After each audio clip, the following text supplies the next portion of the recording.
Welcome to Tarot Tuesday for the week of December 16th. This is for Capricorn. Capricorn, we are heading into your season this weekend on the 21st. We have your season starting off with Yule, the winter solstice. We are at the shortest day and longest night, at least here in the northern hemisphere. So that inner fire is what we are really celebrating this season. But on that day, we also have Jupiter squaring Chiron. So that polarity of Jupiter, luck, abundance, opposing Chiron, the wounded healer who cannot heal himself, he can heal everything but himself.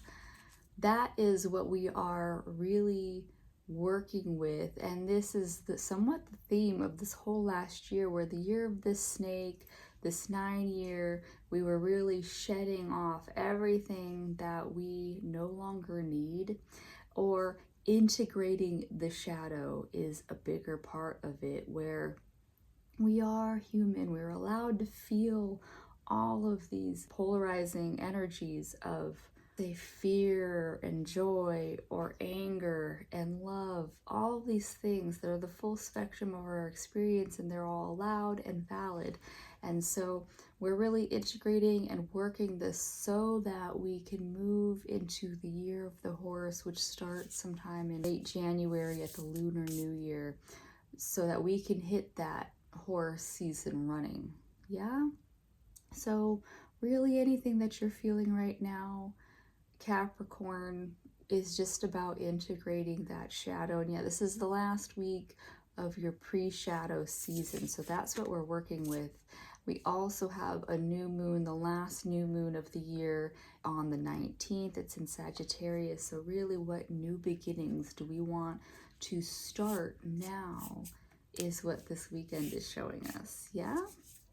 And so to honor this last week in Sagittarius season, we are using the Starseed Oracle deck again to tap into their Starseed energy, which is Andromedan. The Andromedans are the ones who are the adventurers of the universe in the Starseed sense. Yeah? Okay, so let's see what that means for Capricorn.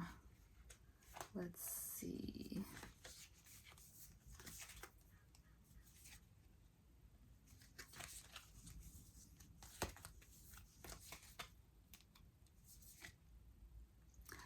The blue flame. Spontaneous awakening, activation, integration time. So this is saying that, Capricorn, in your mundane everyday life, you might just get hit with sparks of inspiration. You might just feel this connection to everything that you've never felt before. And it just means don't be distracted right now. If you are constantly in a state of something like the TV always needs to be on in the background, you want to zone out and tune out. Like, it's fine to dabble in, like, it's time for my doom scrolling before bed. Like, I'm not going to knock anybody for that, because I do it too. But like, your inspiration is going to come, say, from on a walk, or you're doing some work, or maybe even just like doing the dishes. Something, inspiration is going to hit you at random moments. So just be open, being open to that knowledge when it comes. Fall into my arms, surrender, holding the opposites, extremes of life. And so another earth sign got this before you. Taurus had this as well, I believe. And so this is saying that surrender to wherever things are now. I will say that this holding the opposites, especially in this space in the US at least, holding the opposites is saying that we have been given these polarities as a way of dividing us from our collective communities by saying you are this or that. It's black or white. It is red or blue. It is light or dark. Giving polarities does not open us to that full spectrum of living. And that's what I was saying about integrating the shadow. Like, we are not supposed to be happy-go-lucky all the time.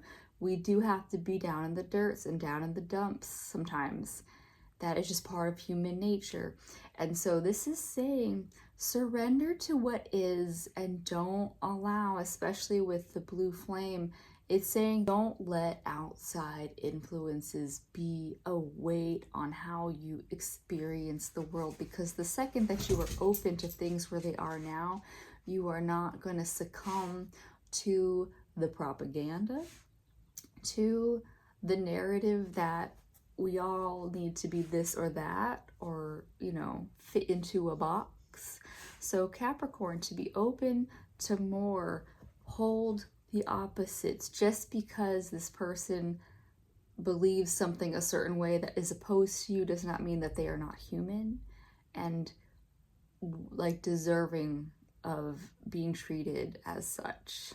Yeah, the bridge between these two cards. You're not for everyone. Embrace your weirdness. Face your true north. So Capricorn, it's saying that, so here you're being invited to know that you're not for everybody. Know that, yeah, there's this or that in the scheme of things. But really, the more you embrace your uniqueness, the more people will accept you for what you are, because it's authentic. Your uniqueness is authentically you versus whatever box you've tried to put yourself in. And you're going to be more inspired when you do things that are for you. So I'm not saying, like, yeah, I'm not saying don't do your social media like doom scroll. Don't not listen to news. But those things are also just kind of putting a damper on true, authentic you, which is just out there living every day. So Capricorn, go out there, be yourself every day, because that's what's going to really help you drop into your season better. Yeah? All right, Capricorn. Well, happy end of your pre-shadow, and we'll see you in your season next week. Bye.